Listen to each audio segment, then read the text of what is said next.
auditeurs et téléspectateurs de la radio et télévision Tambara, vous pouvez désormais suivre votre chaîne de télévision préférée Tambara sur le satellite BadrSat 7, angle 26 degrés Est, fréquence 11010, polarisation verticale, symbole REC 27500.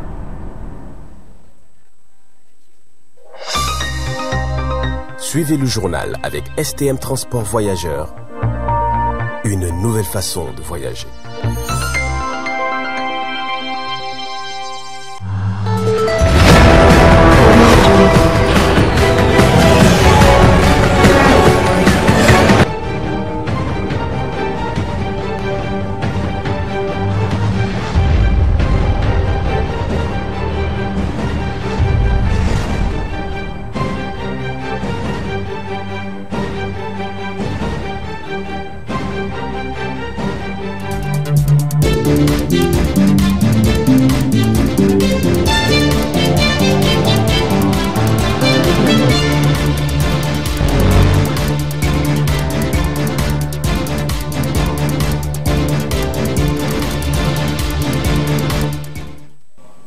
Messieurs, dames, bonsoir, bienvenue sur cette édition de 20h15 sur le miroir de la femme.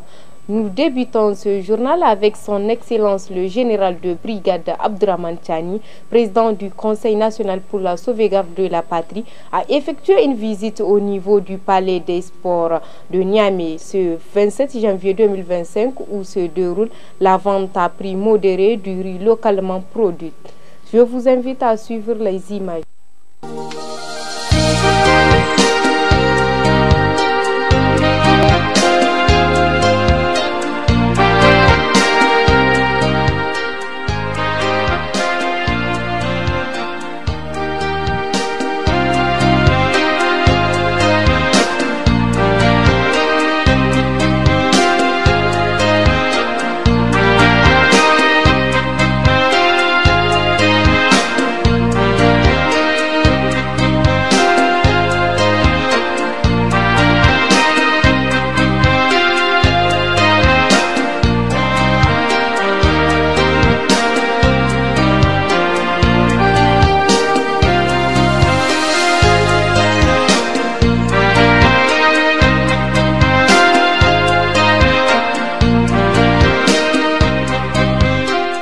Le ministre de l'Agriculture et de l'Élevage, le colonel Ousmane Mahamman, a présidé ce 27 janvier 2025 au palais du 29 juillet de Niamey la cérémonie de clôture de la 14e édition de la journée des riziculteurs et de la vente promotionnelle du riz. Par ailleurs, il faut préciser qu'une grande partie de notre espace est à vocation agricole, ce qui amène le ministre à demander à l'endroit de tous les Nigériens d'adopter une politique de soutien et d'encouragement vis-à-vis de ces producteurs de riz. Les stratégies et politiques passées n'ont pas suffi pour répondre aux besoins du secteur agricole. Selon le ministre, dans le contexte actuel du pays, les nouvelles méthodes et stratégies doivent être prises au sérieux afin d'atteindre l'objectif rizicole lancé. La souveraineté alimentaire est plus que jamais une priorité nationale. Face aux défis liés à la problématique de l'alimentation, au changement climatique et à la dépendance des importations alimentaires, nous devons investir dans nos ressources locales et favoriser le travail acharné de nos producteurs. Cet événement est une preuve concrète que notre pays dispose des capacités nécessaires pour répondre à ses propres besoins alimentaires. Le riz local, cultivé avec soin par nos braves producteurs, est un symbole de cette capacité. En consommant et en promouvant nos produits locaux, nous réduisons non seulement notre dépendance envers les importations, mais nous renforçons également l'économie nationale et améliorons la qualité alimentaire et nutritionnelle de nos compatriotes. Distingués invités, chers participants, nous ne devons pas nous arrêter ici. Cette exposition vente doit servir de tremplin pour renforcer les filières locales et développer les infrastructures nécessaires à la transformation, la conservation et la commercialisation du riz local. Le ministère en charge de l'agriculture continuera à accompagner les producteurs à travers des programmes innovants, un accent accéléré au crédit agricole et des initiatives favorisant l'accès au marché. Nous comptons aussi sur le partenariat des secteurs public-privé, ainsi que sur le soutien de nos partenaires techniques et financiers pour multiplier ce type d'initiatives dans tous les pays. L'objectif ultime est clair, faire du riz local un pilier incontournable de notre stratégie nationale pour la sécurité alimentaire et nutritionnelle. Avec le programme Grande Irrigation déployé dans toutes les régions et avec la volonté et le soutien permanent du chef de l'État, dont l'engagement pour la souveraineté alimentaire n'est plus à démontrer, je suis convaincu que nous atteindrons nos objectifs de production abondante de riz, Inch'Allah. En conclusion, consommer le riz nigérien, c'est d'abord soutenir les producteurs rizicoles, c'est aussi lutter contre l'insécurité alimentaire. En un mot, consommer local, c'est un acte citoyen. Ce lundi 27 janvier 2025 s'est passée la cérémonie solennelle de présentation au drapeau du contingent 2024, première vague, au GI Fan Tondibia, une activité patronnée par le ministre d'État, ministre de la Défense nationale, Ibrahim Abdelkader, pour le compte rendu.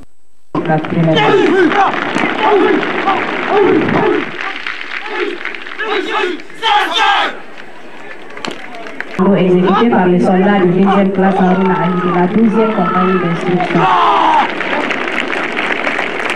Défense karaté exécuté par les soldats de 2e classe Abdoulaye Mahmoud de la 6e compagnie. C'est au total 1958 soldats en fin de formation représentant la première vague du contingent 2024 qui ont été présentés au drapeau ce 27 janvier 2025 au groupement d'instruction de Tondibia à travers une cérémonie solennelle placée sous le haut patronage du ministre d'État, ministre de la Défense nationale, le général de corps Salifou Modi. 1958 soldats aptes et prêts à renforcer l'armée nigérienne pour servir leur nation. C'est un moment spécial qui marque la fin d'un voyage exigeant et le début d'une carrière prometteuse. Aussi, ils ont fait montre de courage, de détermination et d'engagement indéfectible envers leur future mission. Recrues du contingent 2024 de la première levée. En ce jour de célébration, soyez fiers de ce que vous avez accompli, mais restez toujours humbles et prêts à apprendre. Retenez surtout que la protection de nos peuples et la construction d'un futur prospère dépendent de notre engagement à servir. En tant que citoyens de cette nation fière et souveraine, nous avons le devoir absolu et commun de la servir avec honneur et fidélité, ainsi que de contribuer à son développement. Et c'est ainsi que le Niger gagnera. Je vous souhaite à tous beaucoup de succès dans vos futures missions, que votre parcours soit parsemé de réussites, de découvertes et de contributions significatives à notre société. Félicitations à tous et bonne chance pour l'avenir. Après cette allocution de bienvenue à l'ensemble des invités présents, une allocution qui a également retracé les grandes lignes de la présente cérémonie, la suite a été la récompense individuelle compétent, ceux qui se sont fait distinguer en saut, endurance et au tir, mais également les instructeurs n'ont pas été omis.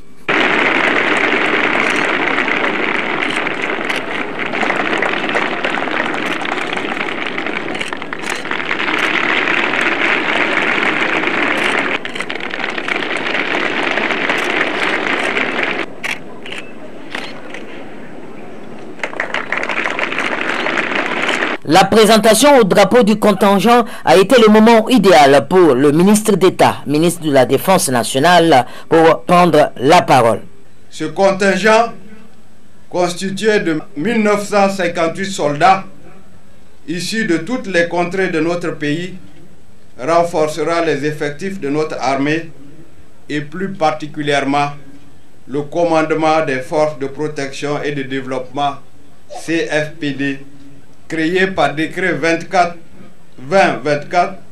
2024-309 sur PCN-CNSP sur MDN du 9 mai 2024 et qui a pour mission, je cite, de garantir la sûreté, assurer la sécurité et la protection des activités d'exploitation des sites d'intérêt stratégique, des corridors stratégiques, des projets et activités de développement socio-économique et participer aux actions de développement de la nation. Fin de citation. La nécessité d'une telle force s'impose au regard du contexte sécuritaire actuel, caractérisé par des menaces récurrentes sur les intérêts stratégiques de notre pays, comme le démontrent à suffisance les sabotages de quelques installations pétrolières. Ces activités criminelles mettent surtout en évidence la dimension de la tâche à accomplir par ces jeunes soldats, qui sont aussi appelés à travailler dans des environnements austères où seul le courage, l'endurance et la persévérance permettent de vaincre l'adversité. Un défilé de l'effectif a marqué la fin de cette cérémonie solennelle.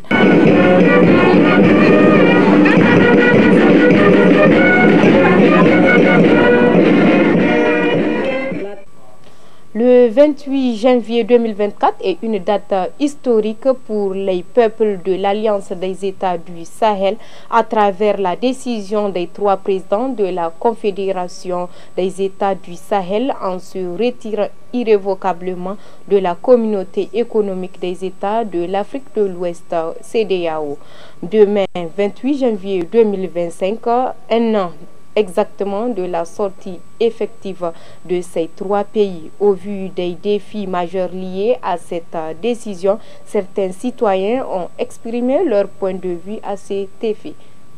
Je pense que, en toute honnêteté, les États membres de l'AES ont aujourd'hui toutes les raisons valables pour ne pas, en tout cas, retourner au niveau de la CEDEAO. Parmi les raisons les plus fondamentales, je voudrais citer l'imbroglio que la même CEDEAO a infligé à ces 3 États, notamment le Niger, le Burkina et le Mali. Ces États étaient dans une situation inédite, imposée à la fois par la CEDEAO et les maîtres auxquels cette même CEDEAO obéissait.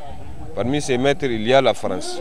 Aujourd'hui, la CEDEAO, elle a montré à la face du monde qu'elle n'est pas une organisation qui se veut d'ordre régional et qui prend des décisions d'ordre régional. Mais c'est une organisation qui joue un rôle de vassal dans les comptes de l'impérialisme français.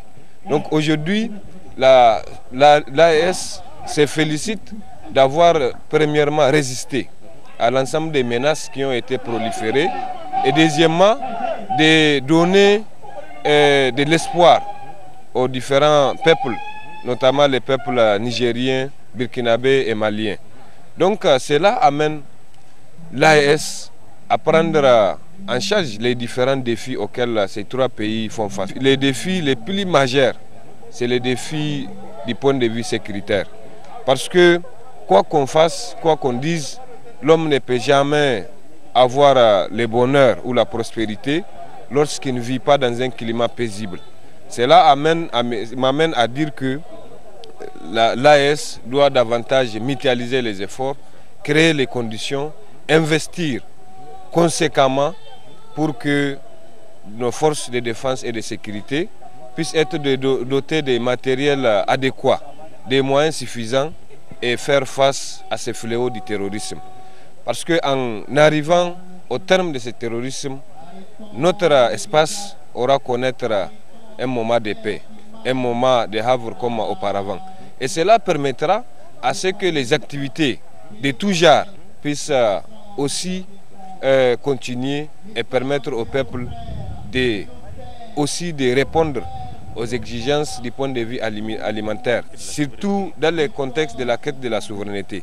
Et par rapport à ce contexte, c'est vrai, aujourd'hui, les 3 pays, à travers leurs autorités qui sont en tête, ont prouvé que nous pouvons juguler les jougs de l'impérialisme. Ont prouvé que nous pouvons dire non à toutes les impositions qui puissent provenir à la fois des ennemis d'hier. Cette décision historique, irrévocable, c'est un tournant décisif pour les 3 pays de l'AES d'aller vers une souveraineté totale et effective. Cette souveraineté parce que, en réalité, le fait d'être membre de la CEDEAO pendant des années ça n'a rien apporté à ces États-là de l'AES. Voilà pourquoi il est plus que important, il est plus que nécessaire de se retirer, parce qu'à un moment, certains ont pensé que c'est des rêves. Les États de l'AES, le Niger, le Burkina Faso et le Mali ne peuvent pas se retirer de la CEDEAO. Certains, c'est ce qu'ils ont estimé. Mais à l'épreuve des faits, aujourd'hui, il y a de cela un an. Et le bilan ne peut qu'être positif. Positif pourquoi? Parce qu'il y a une certaine autonomie, une certaine souveraineté. Parce que être souverain, c'est être son propre supérieur. Or, aujourd'hui, ces États-là de l'AES sont en train d'aller de l'avant. Et ils ont prouvé en face du monde que pendant des années, des organisations fantoches et même folkloriques comme la CEDEAO, c'est des organisations qui mettent même en retard en réalité les pays tels que le Niger, le Burkina Faso et le Mali. Grâce à la vision proactive de nos chefs d'État, des trois États, à savoir le Niger, le Burkina Faso et le Mali, nous avons constaté qu'en réalité, pendant longtemps, les chefs d'État africains, certains n'étaient pas là pour le peuple. Et aujourd'hui, je défie quiconque. Quand vous constatez la manifestation, quand vous regardez les visages des peuples, au moins, ils ont eu un ouf de soulagement. Un ouf de soulagement par rapport à quoi? Par rapport à tout simplement leur façon de vouloir faire ce qu'ils veulent, comme ils veulent et quand ils veulent. Ces États-là, à eux seuls, ils peuvent forger et forcer leur avenir. Je pense que c'est une réalité qui s'observe de façon plus ou moins générale aux yeux de quiconque. En dehors de ces retraits de l'AES, de la CEDEAO, c'est le moment quand même de provoquer, sinon d'accélérer le processus de réflexion qui consisterait à se poser mille et une questions. Après ces retraits, quelle sera la prochaine étape pour ces pays de l'AES? Parce que l'essentiel n'est pas le retrait, mais également les conditions qui puissent permettre à ces États du Sahel de pouvoir atteindre les objectifs. Objectifs pourquoi? Parce qu'aujourd'hui, le Sahel fait face à d'énormes difficultés, à d'énormes défis, parmi lesquels on peut citer la question d'insécurité, on peut citer la question du développement, on peut citer également la question même de la stabilité de nos institutions politiques. Et pour ce faire, le premier travail à faire, c'est un travail d'appel à la solidarité entre les pays de l'AES, donc entre les populations. Il faut que les autorités en charge de cette politique de l'AES créent les conditions pour convaincre les différentes populations à travers ces différents pays de regarder dans la même direction que nos dirigeants. Et pour ce faire, il est important de garder une constance en termes de communication. Parce que quelle que soit la grandeur d'un projet, lorsqu'il n'y a pas de communication entre un dirigeant et les dirigés, ce que le projet ne sera pas bien compris et par conséquent, les populations ne seront pas prêtes à pouvoir l'accompagner. Aujourd'hui, le nouvel ordre mondial est une vérité. Et cette vérité du nouvel ordre mondial appelle à nos dirigeants de l'Afrique de façon globale et particulièrement de l'AES de s'interroger par rapport à l'avenir de ces pays-là. Parce qu'aujourd'hui, aucun développement ne pourrait se faire lorsque nous n'avons pas des cadres compétents et compétitifs. Ici, c'est pour dire que les États de l'AES doivent beaucoup investir dans les cadres éducatifs.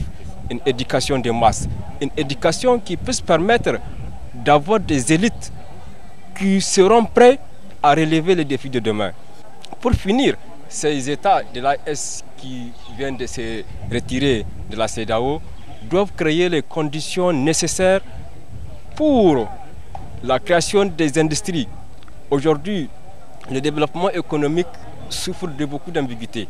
C'est pourquoi il est important à ce que nous nous conformions quand même à ce nouvel ordre mondial qui voudrait à ce que les pays comme le nôtre en voie de développement puissent avoir un œil regardant par rapport à l'industrialisation de ce phénomène de ces pays membres.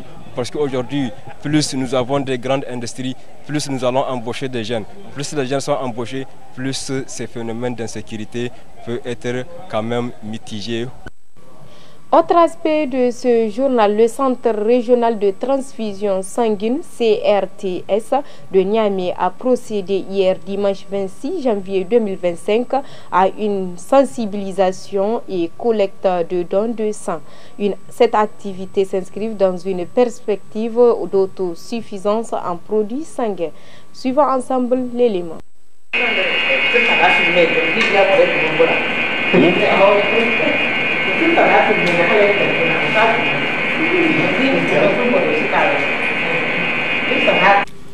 Placé sous la tutelle du ministère en charge de la Santé, le Centre régional de transfusion sanguine de Niamey a procédé à une sensibilisation et collecte de sang, et ceci dans une perspective de prévention et d'autosuffisance en produits sanguins. En effet, donner son sang est d'abord un acte citoyen qui implique volonté et détermination. Ensuite, donner son sang permet de sauver des vies. C'est pourquoi la disponibilité d'une banque sanguine relève d'une importance cruciale. Le Centre régional de transfusion sanguine s'est accordé cette journée à l'appel de dons et aussi à la collecte. Mais pour donner son sang, il faut d'abord être en bonne santé, avoir un âge requis et régi par la législation du pays en question. Voilà, dans le cadre des activités de l'ONG Coran qui tient à apporter une assistance à la communauté, nous avons jugé utile de faire donc une bonne action qui rentre dans le bénéfice de la communauté. Et c'est dans ce cadre nous avons pensé à vouloir venir donner du sang. Donc faire le don du sang, vous savez, on est ici à l'hôpital national de Niamey et qui accueille beaucoup de patients. Et souvent on a des besoins énormes en sang. Du coup, l'ONG Darul Quran a appelé à la bonne volonté des personnes qui sont dans la capacité de donner des sangs de venir et participer à cette activité. Donc dans le cadre de cette activité, on va donner des sangs et puis ces sangs vont contribuer, comme on le dit dans le slogan, à sauver des vies. C'est la première fois qu'on organise cette activité de don de sang, mais on va le continuer après chaque 4 mois. On va essayer de venir donner encore du sang. Et même dans les règles, c'est chaque 3 mois. Et quand tu donnes du sang, donc c'est après 3 mois tu peux redonner du sang. Donc nous, on va donner après 4 mois. Du coup, dans l'année, on va essayer de donner du sang pendant 4 fois dans l'année. Je suis vraiment satisfait de la disponibilité des gens. Donc, les gens se sont montrés disponibles. Ils ont répondu à notre appel. Masha'Allah. Et je profite de votre micro pour les remercier de leur disponibilité et puis d'avoir répondu à notre invitation. Et nous encourageons même ceux qui ne sont pas venus par empêchement de pouvoir se présenter ici et donner du sang et de le faire avec sincérité. Leur récompense incombe à Dieu subhanahu wa ta'ala. On a plusieurs actions à mener, des actions d'assistance sociale, des actions qui viennent dans le bien-être de la communauté. Donc nous appelons tout celui qui peut apporter une assistance, quel que soit le genre, peuvent contacter Darul Quran pour nous demander le secteur dans lequel nous intervenons pour pouvoir contribuer eux aussi à leur manière à ce que nos activités puissent bien se dérouler. Espérons que cette activité touchera un bon nombre de personnes qui vont décider de se faire prélever afin d'atteindre l'objectif qui est d'accumuler des poches de sang.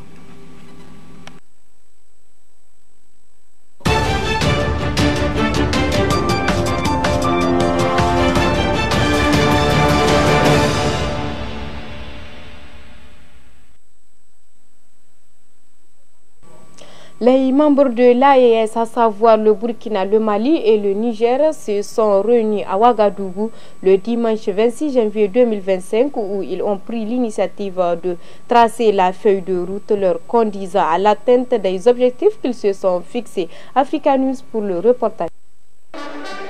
Le Burkina Faso, le Mali et le Niger ont franchi une étape cruciale dans leur processus de séparation avec la CEDEAO dimanche en organisant une réunion visant à définir les formalités de leur rupture avec la communauté économique régionale.